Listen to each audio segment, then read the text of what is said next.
फजर की आज़ान हुई तो माँ ने बेटे को जगाया कि बेटा उठो, आज़ान हो गई है, नमाज की तैयारी कर लो। मगर बेटा नहीं जागा। थोड़ी देर के बाद फिर माँ ने बेटे को जगाया कि बेटा जमायत का टाइम हो गया है, अब तो उठो, बाजमायत नमाज अदा करने का बड़ा ही अजर सवाब है, उठो और नमाज अदा करो। मगर बेटा फिर भी सोया रहा। थोड़ी देर बाद फिर माँ ने बेटे को ये कहकर जगाने की कोशिश की कि बेटा अब तो उठ जाओ, सूरज तुलू होने को है और नमाज का टाइम खत्म हो रहा है। मगर बेटे के कान पर जूं तक ना रेंगी, वो आराम से सोया रहा, उठा ही नहीं। थोड़ी देर बाद माँ ने नाश्ता तैयार किया और फिर से अपने बेटे को आवाज लगाई कि बेटा अब उठ जाओ, तुम्हारे कॉलेज का टाइम हो गया है। ये सुनते ही उसका बेटा फौरन उठा और नाश्ता किया, कॉलेज के लिए निकल गया। ये उसका रोज का मामूल बन चुका था और उसकी माँ को उसके इस रवैये पर बहुत ही हैरत थी कि जब नमाज का नाम लिया जाता है तो ये गफलत की नींद सोया रहता है,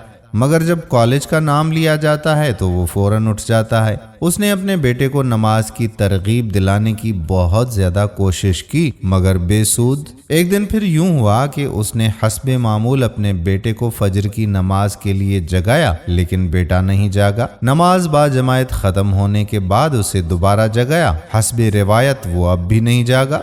माँ अपनी ड्यूटी पर चली गई, उसे कॉलेज जाने के लिए बिल्कुल नहीं जगाया। बेटे का सुबह 9 बजे इम्तिहान था। जब वो 9:30 बजे नींद से जागा और जब टाइम देखा तो उसे पता चला कि उसके इम्तिहान का टाइम तो निकल चुका है। उसने गुस्से में अपनी माँ को फोन लगाया और कहा कि माँ, आपने मुझे जगाया क्यों नहीं? इम्तिहान ही मेरा छूट गया आपकी वजह से। माँ ने जवाब दिया कि बेटा, मैंने ये देखा कि तुम आखिरत के इम्तिहान में फेल हो चुके हो, इसीलिए मुझे तेरी दुनिया के इम्तिहान की कोई परवाह ही नहीं रही। मैं रोजाना सुबह तुम्हें नमाज के लिए जगाती हूँ, मगर तुम आराम से सोए ही रहते हो। और जितनी फिक्र तुम इस दुनिया के इम्तिहान के लिए कर रहे हो, अगर इतनी ही फिक्र तुम आखिरत के इम्तिहान के लिए भी करते तो मुझे बहुत ही ज्यादा खुशी होती। अब बेटे को उसकी गलती का एहसास हो चुका था। उसने सदके दिल से तौबा की और कहा कि वो अब कभी भी नमाज कज़ा नहीं करेगा। मेरे प्यारे दोस्तों,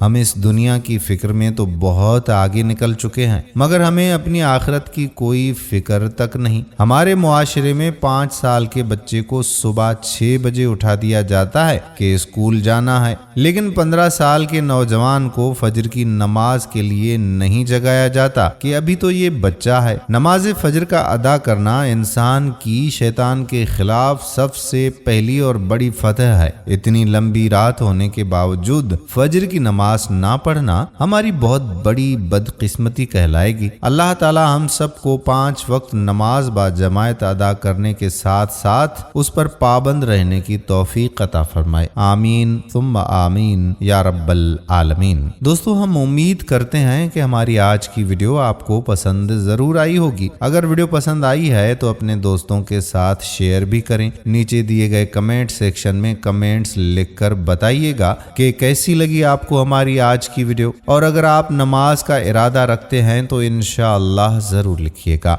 आने वाली वीडियो तक आपका अपना मेजबान कादिर बख्श कल्होड़ो आपसे इजाजत चाहता है। अपनी खुसूसी दुआओं में याद रखिएगा। अल्लाह निगहबान।